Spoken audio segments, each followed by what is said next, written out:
Not criticise Russia, yeah, Bev, indeed. Wang Yi reiterating the Chinese position. He was asked directly by a foreign journalist if China is embarrassed or disappointed in Russia's actions and whether China is willing to criticise or condemn Russia for invading its neighbour. And he said that the situation, he called it, he didn't say an invasion, the situation in Ukraine is due to many complex factors.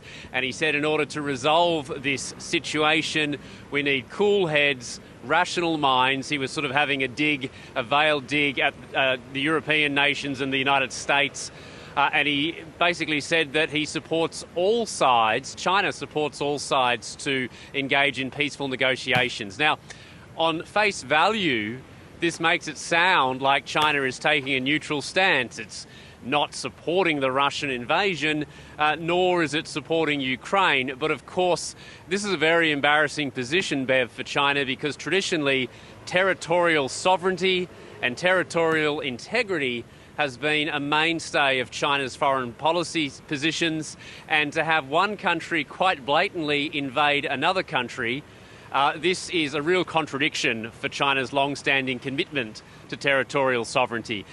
So, on the other hand, Wang Yi also said that he expects the increasingly close partnership with Russia to develop even further. So it really looks like China is backing Russia indirectly by basically turning a blind eye to what the Russians are doing, but on the other hand is trying to set itself up to be the country that can broker some sort of future peace negotiation. Yeah, interesting. And, you know, we wondered what might happen in terms of support from China to Russia because of all the sanctions. And we got a glimpse of that. China seems to be stepping in to fill the breach left by Visa and MasterCard, which have said now they won't do business with Russia. Well, we're seeing reports that some Russian banks already intend to issue new bank cards with UnionPay, which is the Chinese government's payment system. It is a rival to Visa and MasterCard. It's actually the biggest payment system in the world by transaction volume, but that's because about something like 98% of those transactions take place in China itself.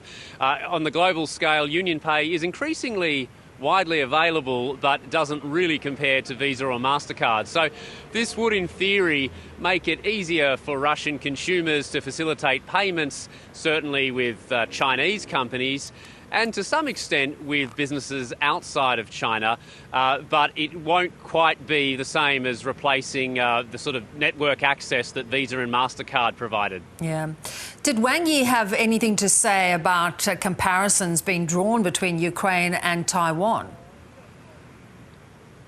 He sure did, Bev. He said you cannot compare them. He reiterated China's position that Taiwan is an inalienable part of China and no other country has any right to interfere. It is completely an internal matter. Now, of course, this doesn't reflect reality. The Taiwanese are very keen if conflict were to be initiated by China in future, they would be very keen for the United States and perhaps Japan to step in. But Wang Yi said that Ukraine and Russia is a clear-cut case of two separate countries having a conflict. He basically said that the way that China sees it, Taiwan is a different case. Here's the most important thing, what he said today. He said eventually Taiwan will return to the motherland. Now, returning to the motherland, that's boilerplate language, but his use of the word eventually, I think, was a signal trying to take the heat out of any suggestion that China would try and use this Ukraine crisis to make some sort of move on Taiwan. Yeah, or that it would be imminent. So that is interesting, Bill. Australia, not surprisingly, got a bit of a stir from Wang Yi. You know, it's, I guess, no surprise given the alliances that we are forming with the US. Yeah, Australia wasn't actually mentioned by name, but the United States was a huge focus of this once-a-year press conference from the Chinese foreign minister. There's just an utter obsession with the US now in China's foreign policy. It gets blamed for everything. It's being blamed by state media a great deal for Russia's invasion of Ukraine. And in the context of Asia-Pacific or Indo-Pacific, Wang Yi said that the three key alliances that Australia has with the United States, the Quad, the Five Eyes intelligence sharing arrangement and now the AUKUS alliance with both the US and Britain, that these alliances have a sinister purpose.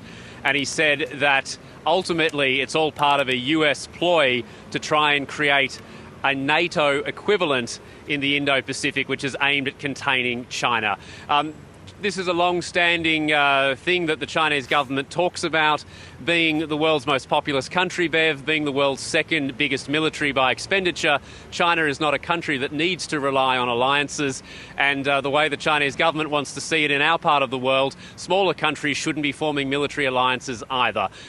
China obviously would rather deal with countries on a one-on-one bilateral basis because it's highly advantageous for Beijing to do so. So Wang Yi repeating that criticism of Australia's increasingly close alliances with the United States in this region. Bill Birtles in Taipei, thank you so much. Good to talk. Thank you.